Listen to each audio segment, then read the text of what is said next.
Hello बच्चों, let's read the question. The question states hydrated Mn+2 ions are practically colorless even though they possess 5 3D electrons. इस question को solve करने के लिए जो की कॉन्सेप्ट हम यूज करेंगे, की कॉन्सेप्ट जो यूज करेंगे वो है फिजिकल प्रॉपर्टीज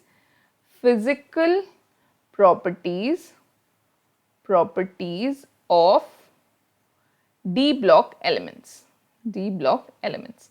अब क्वेश्चन हमें ये पूछा गया है कि ऑल्दो Mn2+ में 5 अनपेयर्ड इलेक्ट्रॉन होते हैं, स्टिल Mn2+ आयन जो है वो प्रैक्टिकली कलरलेस क्यों होता है। सो Mn+2 आयन जो है ये हमें we have to remember this, Mn2+ ion हरदम कलरलेस नहीं होते हैं, कभी कभी बहुत लाइट पिंक कलर भी होता है Mn+2 आयन का, but most of the time या most number of times Mn+2 हो वो प्रैक्टिकली कलरलेस होते हैं। After a certain point of time ये जो है very light shade of pink जो है ये अटेन कर लेते हैं।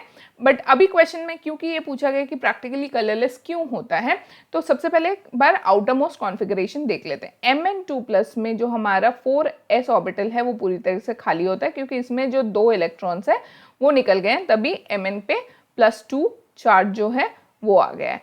अब आते हैं 3d ऑर्बिटल में। 3d ऑर्बिटल में हमारे पास 5 अनपेयर्ड इलेक्ट्रॉन्स हैं। अब हमें ये पता है कि अनपेयर्ड इलेक्ट्रॉन्स जो है अगर किसी भी आयन में होता है तो आयन कलर्ड होता है। ये आयन कलर्ड कैसे होता है? ये आयन कलर्ड होता है as a result of dd orbital charge transfer. अब ये dd ऑर्बिटल चार्ज ट्रांसफर क्या होता है? Sorry, charge transition, not transfer, charge transition. ये क्या होता है? अब हमारे पास 5 d ऑर्बिटल होते हैं और ये जो d ऑर्बिटल होते हैं, ये d ऑर्बिटल जो है वो डीजेनरेटेड होता है। डीजेनरेटेड का मतलब क्या होता है? डीजेनरेटेड का मतलब होता है कि ये d ऑर्बिटल्स पांचों के पांचों जो है उनका सेम एनर्जी होता है। अब ये d ऑर्बिटल जो है वो 2 ग्रुप्स में स्प्लिट हो जाते हैं। एक ग्रुप में होते हैं 2 ऑर्बिटल और दूसरे ग्रुप में होते हैं 3 ऑर्बिटल। अब ये ऐसे स्प्लिट होते हैं कि एक ग्रुप की एनर्जी जो है वो ये जो ओरिजिनल डीजेनरेटेड ऑर्बिटल्स थे इससे ज़्यादा हो जाता है, और दूसरे ग्रुप की एनर्जी जो है ये जो ओरिजिनल डीजेनरेटेड ऑर्बिटल्स थे उससे कम हो जाता है।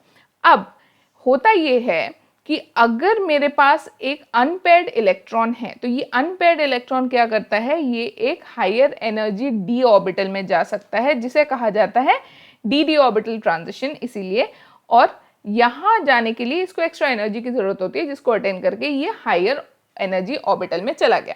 अब इसको वापस भी आना है अपने ओरिजिनल ऑर्बिटल में, तो जब ये वापस आता है तो इसको अपनी एक्स्ट्रा एनर्जी जो है ये छोड़नी पड़ती है। तो जब ये एक्स्ट्रा एनर्जी रेडिएट आउट करते हैं तो इस रेडिएशन का जो वेवलेंथ होता है वो जो है विजिबल स्पेक्ट्रम में आता है। इसीलिए ये जो आयंस हैं ये कलर्ड होते हैं। अब Mn+2 के साथ प्रॉब्लम ये है कि आपके पास जो ये स्प्लिट ऑर्बिटल्स हैं 2 और 3 के ग्रुप में, ये जो स्प्लिट ऑर्बिटल्स हैं, और ये हो गया हमारा डीजेनरेट ऑर्बिटल ऑफ Mn2+ का डीजेनरेट ऑर्बिटल। अब डीजेनरेट ऑर्बिटल में टोटल 5 इलेक्ट्रॉन है और पांचों इलेक्ट्रॉन जो है वो सेम स्पिन के होंगे। पांचों के पांचों इलेक्ट्रॉन सेम स्पिन के होंगे। तो जब ये स्प्लिट होगा तब पांचों ऑर्बिटल में इलेक्ट्रॉन्स जो है वो सेम स्पिन के होंगे। अब ये इलेक्ट्रॉन ट्रांजिशन के लिए मान लीजिए इस इलेक्ट्रॉन को इस ऑर्बिटल में जाना है, तो इस ऑर्बिटल में जाने के लिए ये इलेक्ट्रॉन ट्रांजिशन के लिए हमें ये पता है कि इस सेम ऑर्बिटल में सेम स्पिन के 2 इलेक्ट्रॉन्स नहीं हो सकते हैं। 2 इलेक्ट्रॉन्स एक ऑर्बिटल में तभी हो सकते हैं जब ये दोनों ऑपोजिट स्पिन के हो।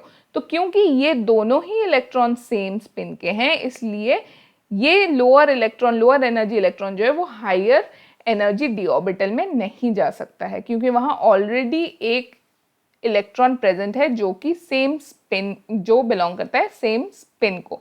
सो इसीलिए ये ट्रांजिशन नहीं हो पाता है, जिसके वजह से Mn+2 जो है ये कलर नहीं होता, ये कलरलेस होता है।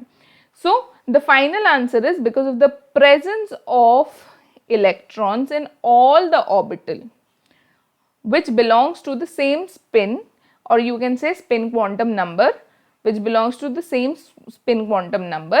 Therefore, the d-d orbital transition cannot happen. Hence, the Mn+2 ions are not colored. Hope you understood well. Best of luck.